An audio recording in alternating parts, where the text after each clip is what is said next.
Sir, భూత ప్రేత పిశాచాల గురించి వాటి ప్రభావాలు ఎంతవరకు మనుషుల మీద ఉంటాయనే దాని గురించి జ్యోతిష శాస్త్రం ఏమని సెలవిస్తుంది?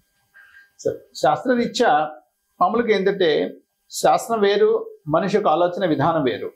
ఎందుకంటే కొందరు సైకలాజికల్ డిజార్డర్స్తో బాధపడే వాళ్ళు మనం దానికే భూతమనో ప్రేతమనో పిశాచమనో అనే భావించే అవకాశాలు కూడా ఎక్కువ ఉన్నాయి. ఈ సైకలాజికల్ డిజార్డర్స్ ఉన్న వాళ్ళకి ముందు మనం ఏం చేయాలంటే మంచి వైద్యుని సంప్రదించి వాళ్ళకి ట్రీట్మెంట్ ఇప్పించడం చాలా చాలా అవసరం. అది సైకాట్రిస్ట్ని కలిసి మంచి సైకలాజికల్ కౌన్సిలింగ్ కూడా ఇప్పించడం చాలా మంచిది. అయితే ఈ భూతము గాలి అంటే ఒక నెగిటివ్ ఎనర్జీ అయితే ఉందండి. మన చుట్టూ బాగా గమనించండి. ఉదాహరణ చెప్తాను. ఒక్కసారి మనతో ఒకరు వచ్చి మాట్లాడిపోయారు, మన మనసుకు ఎంతో స్వాంతన కలుగుతుంది, హాయిగా ఉంటుంది, ఆనందంగా, వాళ్ళ మాట తీరే మనకు ఆనందం కలుగుతుంది. అదే ఒక్కొక్కరు వచ్చి మనతో మాట్లాడి వెళ్ళిన తర్వాత మనకు ఎందుకో తలనొప్పిగానో అనీజీగానో భారంగానో ఉంటుంది. ఇది ఏంటిది అంటే నెగిటివ్ ఆరాస్ అంటాం. ఒక్కొక్క మనిషికి ఒక్కొక్క ఆరాస్ ఉంటాయి. మన చుట్టూ అయస్కాంత క్షేత్ర శక్తి లాగా ఒక ఆరా ఉంటుంది.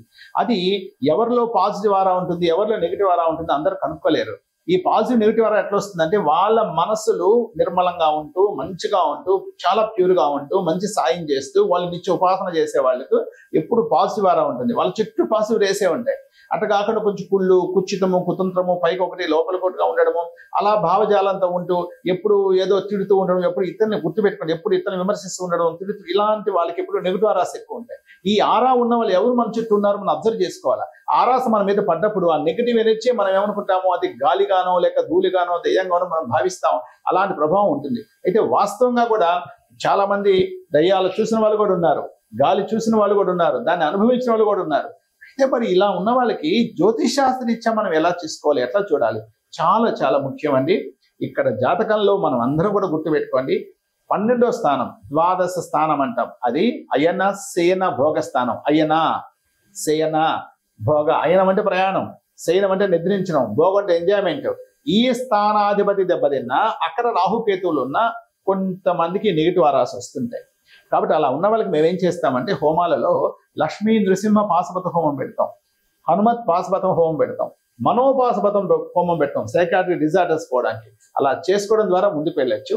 అయితే ఒకటే గుర్తుపెట్టుకోండి, మీ పిల్లలు కానీ లేక పెద్దవాళ్ళు కానీ ఎవరు మీ చుట్టూ ఉన్న మీ స్నేహితులు కావచ్చు, ఎవరైనా కావచ్చు, అలా ఉన్నారు అని అనిపించినప్పుడు మీరు చేయాల్సింది ఫస్ట్ సైకలాజికల్ గా ట్రీట్మెంట్ తీసుకోండి.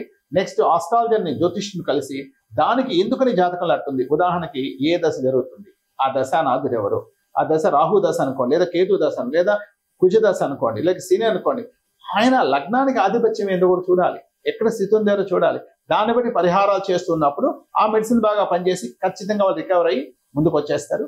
కానీ ఈ విషయంలో చాలా జాగ్రత్తగా ఉండండి. ముఖ్యంగా మీరు ఒకటే గుర్తుపెట్టుకొని సముద్ర తీరాన్ని పోయేటప్పుడు ఆడవాళ్ళు దయచేసి జుట్టు విరబోసుకొని పోవద్దు, కొన్ని చెట్ల దగ్గర పోవద్దు.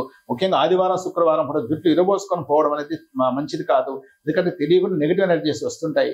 సో దయచేసి గుర్తుపెట్టుకుని అయినా నేను ఒకటే సలహా చెప్తాను మీ అందరికీ.